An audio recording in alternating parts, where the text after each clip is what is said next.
Now, with that said, let's talk to Lunga Kupiso about the new man at the helm of South African cricket. Good morning.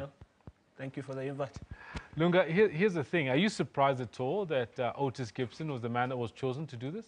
Well, it's been the worst kept secret. So in that fact, it's no surprise. But in as far as the confirmation of the appointment and the reasonings behind the appointment, it is quite a shocker of a decision. And if you're looking at the progression of South African cricket and where Cricket South Africa says it wants to take South African cricket, and if you try and align that vision or that communicated vision with this decision, it certainly is a surprise. Tell us a bit more about what you just said.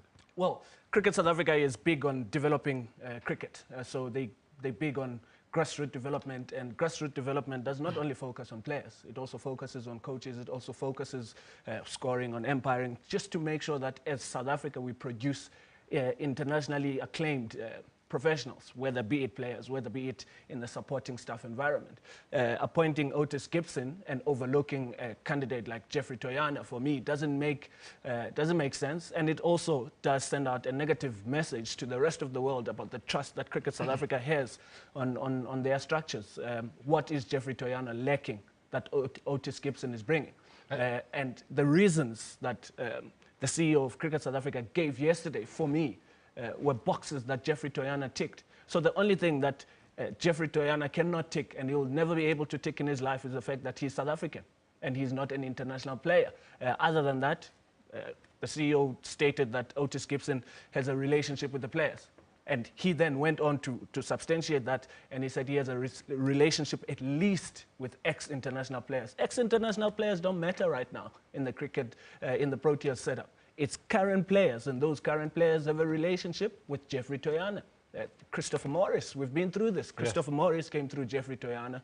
Quinton de Kock came through Jeffrey Toyana. Temba Bavuma came through Jeffrey Toyana. These are all players that are either playing Test, T20 and ODI, or just Test cricket, and they've been through Jeffrey Toyana.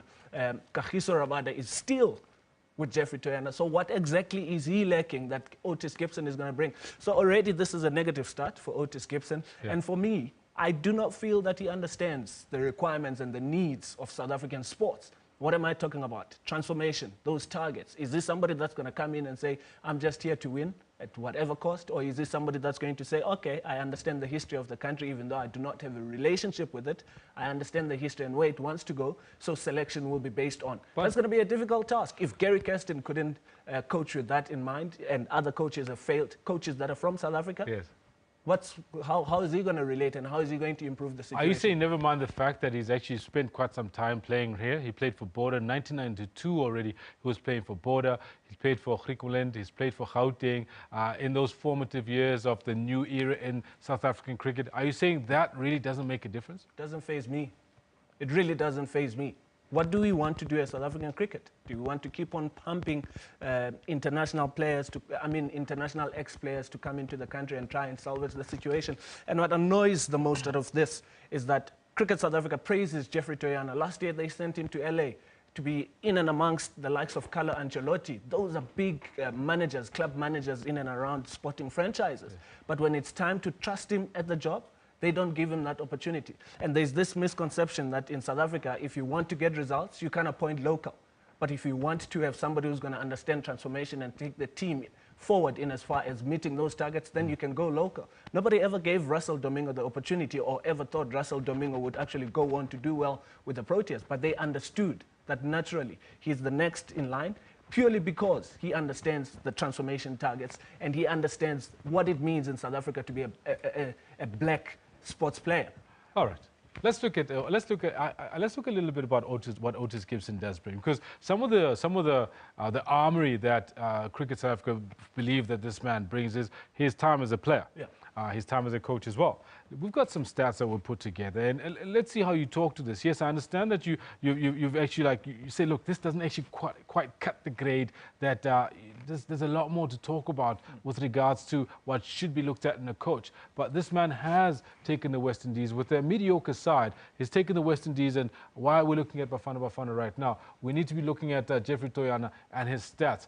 He's taken the West Indies side to a win in 2012 in the T20 World Cup. He's played, he was in 2007, was considered one of the best, in fact, the single most effective force in county cricket at that time. There is England bowling coach.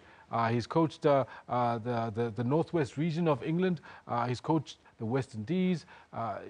He's a man who does know his cricket, and he does well. So in his own right, would you agree that this man has got the wherewithal and the credibility to be a national coach anywhere in the world? Well, he's going to prove that he's a credible coach. He's going to prove time and time again that he is a great coach. I mean, he took West Indies.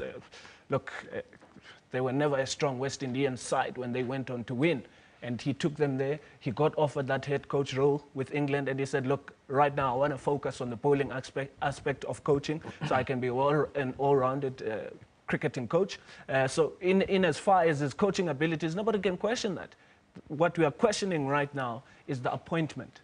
Yeah. What is the appointment? Where is it taking Cricket South Africa right now? Has Cricket South Africa changed its vision of, investing itself wholeheartedly on grassroots development? And grassroots development does not only focus on players. It must also focus on coaches, because as a South African coach, you are developed through the system. Where is the pinnacle? Understood. Where is the cherry on top as a coach? So what's next for Jeffrey Toyana? Must he go and look for opportunities elsewhere? Is that what Cricket South Africa is saying? Wandile Maketa down in East London. So right now, this sets a precedent that if Ottis Gibson doesn't succeed, we can expect that Mark Butcher will be appointed as a coach, because experience and understanding within an international setup is not really that important. We're looking at somebody who's played the game at an international level, somebody who's got relationships with ex-players. That's what the CEO said. Okay. Ottis Gibson has relationships with ex-players. For me, that doesn't make sense. I hear you. But if you look at those stats, yeah, certainly I hear you, and I think it's established. I think that's it's key. Two key questions. What happens to Jeffrey Toyana? What does he do now? Firstly. Secondly, has CSA changed its vision? Yeah. Very important question, which I'd love to get a response on from CSA on. Now, lastly but not leastly, the things that Ottis Gibson needs to focus on right now. Give me the two key things that he needs to focus on. We've got just about a minute. Cool. So he must sort out who is he going to trust as a coach in that opening partnership. Is he giving Dean Elgar time to continue as he has done, or is he going to look for a new betting partnership to open and take them on and give them time to build up towards whatever vision he has? Then he must look at the spine of the team. Who's going to be in the spine of the team? What is going to be the setup? Quinton de Kock moving up and down 4-3-2-5 is nonsense. So he must quickly address that, and then he must look at who is he going to trust as an all-rounder in the side, or he doesn't believe in an all-rounder. Then he must go and find that extra bowler. He must also incorporate A.B. de Villiers. A.B. de Villiers in the picture. Is he going to take A.B. de Villiers? How will he deal with that ego? Because he is a bit of a hard coach, and the West Indian ex-players, big names, sometimes say he's a little bit too hard. How is he going to handle that situation? And then is Dale Steyn going to make his way back into the side, or is he going to give an opportunity to an upcoming youngster that's going to be one for the future? Because if you're looking at 2019 World Cup, is Dale Steyn going to make it to the 2019 World Cup, or are you rather going to invest in a youngster that's going to go there?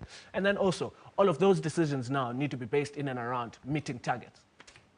Lunga Kupiso, always straight talking, always hard facts, and definitely backing up all your opinions, and really appreciate your time once again and your very refreshing view on the matter. Thanks, Kendal. There you have it, Lunga Kupiso, cricket analyst, taking us through some of what it is that maybe has gone through Cricket SA's thinking process as they chose Ottis Gibson ahead of somebody like a Jeff